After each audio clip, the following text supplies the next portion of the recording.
ஒரு கிரிக்கெட்டுடைய வெற்றியை கொண்டாடுவதற்காக, அதை பார்த்து ரசிக்க வேண்டும் என்பதற்காக அந்த இடத்துல போய் குவிந்த அந்த மக்களிலே 11 பேர் மரணிச்சிருக்காங்க. இது என்னத்தை சொல்றது? அப்படின்னா நமக்கு கிரிக்கெட் அந்த செலிபிரிட்டியை நம்ம பார்க்கணும், அவங்களோட நம்ம செலிப்ரேட் பண்ணணும். என்ன வந்தது? அப்படி பண்ணிட்டோம், என்ன கிடைக்க போகுது? ஃப்ரீ டிக்கெட் கொடுக்குறாங்க அப்படின்னு சொன்னா போய் நம்ம எல்லாரும் போய் நின்று நம்முடைய உயிரை பலி கொடுக்கிறதா? உயிர் என்பது எவ்வளவு பெரிய ஒரு வேல்யூபிளான விஷயம். அது இன்னைக்கு கிரிக்கெட் பைத்தியம், சினிமா பைத்தியம். சினிமா நடிகர்களை பார்த்தா அப்படியே அவங்க பின்னாடி ஓடணும், கிரிக்கெட் வீரர்களை பார்த்தா அவங்க பின்னாடி ஓடணும். அது எவ்வளவு கூட்ட நெரிசல் இருந்தாலும் அது முட்டி மோதி போய் பார்க்கணும் அப்படின்ற ஒரு மோகம் மக்களிடத்தில் அதிகமாக வந்துவிட்டது. இதேதான் தொடர்ச்சியாக நடந்து கொண்டிருக்கு. இந்த காட்சி இன்றைக்கு, இதுக்கு முன்னாடி ஒரு சம்பவம் நடந்தது. என்னது? தெலுங்கு நடிகர் ஒரு படத்தில் நடிக்கிறார், அவர் ஒரு விழா ஏற்பாடு செய்கிறார். அந்த விழாவுக்கு அதிகமான கூட்டம் வந்து விட்டது. அங்கேயும் இது போன்ற உயிரிழப்பு.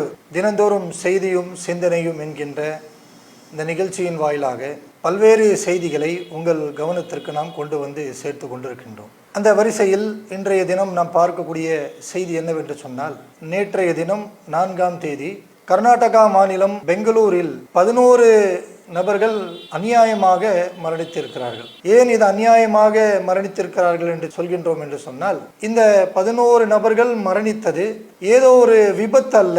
அந்த விபத்தை இவர்கள் நோக்கி சென்றுள்ளார்கள். விளையாட்டு வினையாகும் என்று சொல்வார்கள். அந்த சொல் இன்றைக்கு நடந்ததை நாம் எல்லாம் பார்க்க முடிகின்றது. இந்த வருடத்துடைய IPL நடந்து முடிந்தது. 3ஆம் தேதி அதற்கான ஃபைனல் மேட்ச் நடந்தது பெங்களூர்ல. பெங்களூர் அணிக்கும் பஞ்சாப் அணிக்கும் 2 பேருக்கும் ஃபைனல் மேட்ச் நடந்தது. அந்த ஃபைனலுடைய அந்த போட்டியில பெங்களூர் அணி RCB என்று சொல்லக்கூடிய அந்த அணி ஜெயிச்சது. அது ஒரு விளையாட்டு.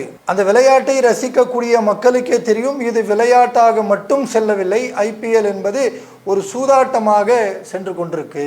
இது பார்க்கக்கூடிய பெரும்பான்மையான மக்களுக்கு அது தெரியும். IPL என்பது ஒரு சூதாட்டம் அப்படின்னு சொல்லி தெரிஞ்சும் கூட மக்கள் என்ன பண்றாங்கன்னு சொன்னா, இந்த விளையாட்டுடைய மோகம், IPL ரசிக்கிறன்ற பேர்ல இந்த IPL மேட்ச் ஸ்டார்ட் ஆயிடுச்சுன்னு சொன்னா, அது ஸ்டார்ட் ஆகக்கூடிய அந்த நேரத்தில் என்ன வேலை இருந்தாலும் சரி, ஆஃபீஸில் வேலை இருந்தாலும் சரி, கடைகளில் வியாபாரம் இருந்தாலும் சரி, வீடுகளில் என்ன ஒரு நமக்கு வேலைகளாக இருந்தாலும் சரி, அதையெல்லாம் விட்டுட்டு டிவிக்கு முன்னாடி உட்காந்துடுறது, மொபைலில் அந்த மேட்சை பார்த்துக்கிட்டே வண்டியை ஓட்டுறது, அந்த ஒவ்வொரு டீமுக்காக இவங்க நண்பர்கள் மத்தியில் சண்டையிடுறது, இதெல்லாம் போய் கொடுக்கக்கூடிய காலகட்டத்தில் இதே IPL வச்சு இந்த டீம் இன்னைக்கு ஜெயிக்கும், அந்த டீம் இன்னைக்கு ஜெயிக்கும், இவர் ஒரு 4 அடிப்பார், இந்த பாலில் 6 அடிப்பார் அப்படின்னு சொல்லி அது ஒரு சூதாட்டமாக ஏராளமான பொருளாதாரத்தை அதில் கட்டி நம்பி பல குடும்பங்கள் நாசமாகக்கூடிய ஒரு நிலையை நம்ம பார்க்குறோம். அப்போ ஒரு விளையாட்டை விளையாட்டாக பார்க்க வேண்டிய மக்கள்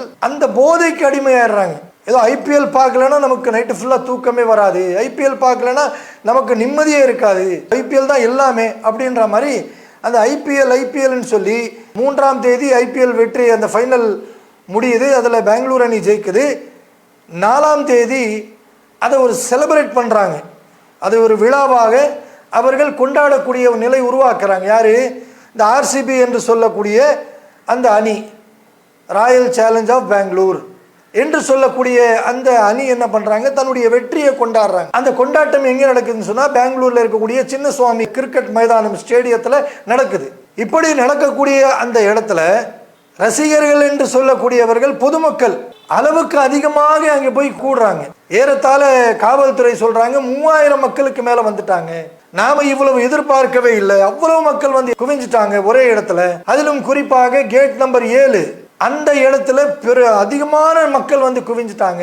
என்ன காரணம் அப்படின்னு பார்த்தா, ஏதோ ஒரு ஃபேக் நியூஸ், என்ன பொய்யான செய்தின்னு சொன்னா, இந்த நிகழ்ச்சியில கலந்து கொள்வதற்காக இலவசமாக டிக்கெட் தராங்க, ஃப்ரீ டிக்கெட் கிடைக்குது அப்படின்னு சொல்லி ஒரு புரளி கிளப்பி விட்டுருக்காங்க. அதை நம்பி மக்கள் அதிகமான மக்கள் வந்துட்டாங்க. வந்த அந்த மக்களை நம்ம சரியான முறையில் கொண்டு போக முடியல. அளவு கடந்து வரக்கூடிய மக்களை நாம சரியான வழிமுறை நடத்ததுனால அவங்களை கட்டுப்படுத்த முடியாத ஒரு சூழல் ஏற்படுகின்றது. அந்த நேரத்தில் காவல்துறை வந்து லேசாக தடியடி நடத்தணும் அப்படின்னு சொல்றாங்க. லேசான தடியடி செய்தோம் அதனால மக்கள் கலைந்தாங்க. கலையக்கூடிய நேரத்தில் தான் இந்த சம்பவங்கள் நடக்குது. அப்படி ஓடக்கூடிய மக்கள், அந்த மக்களில் விழுந்து நசுங்கி செத்தவர்கள் தான் 11 நபர்கள். ஒரு கிரிக்கெட் உடைய வெற்றியை கொண்டாடுவதற்காக, அதை பார்த்து ரசிக்க வேண்டும் என்பதற்காக அந்த இடத்துல போய் குவிந்த அந்த மக்களிலே 11 பேர் மரணிச்சிருக்காங்க. என்னத்தை சொல்றது? அப்படின்னா நமக்கு கிரிக்கெட் அந்த செலிபிரிட்டியை நம்ம பார்க்கணும், அவங்களோட நம்ம செலிப்ரேட் பண்ணணும். என்ன வந்தது? அப்படி பண்ணிட்டோம், என்ன கிடைக்க போகுது? ஃப்ரீ டிக்கெட் கொடுக்குறாங்க அப்படின்னு சொன்னா போய் நம்ம எல்லாரும் போய் நின்று நம்முடைய உயிரை பலி கொடுக்கறதா? உயிர் என்பது எவ்வளவு பெரிய ஒரு வேல்யூபிளான விஷயம், அது எவ்வளவு ஒரு முக்கியமான ஒரு விஷயம். அது நமக்கு இறைவன் நமக்கு கொடுத்திருக்கிறான். இன்னைக்கு இப்படி கிரிக்கெட் பைத்தியம், சினிமா பைத்தியம், சினிமா நடிகர்களை பார்த்தா அப்படியே அவங்க பின்னாடி ஓடணும், கிரிக்கெட் வீரர்களை பார்த்தா அவங்க பின்னாடி ஓடணும். அது எவ்வளவு கூட்ட நெரிசல் இருந்தாலும் அது முட்டி மோதி போய் பார்க்கணும் அப்படின்ற ஒரு மோகம் மக்களிடத்தில் அதிகமாக வந்து விட்டது. இதே தான் தொடர்ச்சியாக நடந்து கொண்டிருக்கு. இந்த காட்சி இன்றைக்கு, இதுக்கு முன்னாடி ஒரு சம்பவம் நடந்தது. என்னது? தெலுங்கு நடிகர் ஒரு படத்தில் நடிக்கிறார். அவர் ஒரு விழா ஏற்பாடு செய்கிறார். அந்த விழாவுக்கு அதிகமான கூட்டம் வந்து விட்டது. அங்கேயும் இது போன்ற உயிரிழப்பு. அதே இந்த இழப்பை நாம தாங்க முடியாத நேரத்தில் அடுத்ததாக இன்றைக்கு இது ஒரு பெரிய ஒரு சம்பவம். 11 பேர் உயிரிழப்பு. காவல்துறை சொல்லிட்டாங்க கூட்டம் அதிகமாக வந்துட்டாங்க, அதனால நம்ம லேசா தடியடி செய்தோம், லேசா அடிச்சோம், அதனால மக்கள் கலைஞ்சாங்க. நீங்க ஏன் அடிச்சீங்க? ஒரு விழா நடக்குதுன்னு சொன்னா இத்தனை ஆயிரம் பேர் மக்கள் வருவாங்கன்றது காவல்துறைக்கு தெரியாதா? உளவுத்துறை என்ன பண்ணுது? இந்த விழாவுக்கு இத்தனை பேர் வராங்க என்றது நீங்க உளவுத்துறை பார்க்கலையா?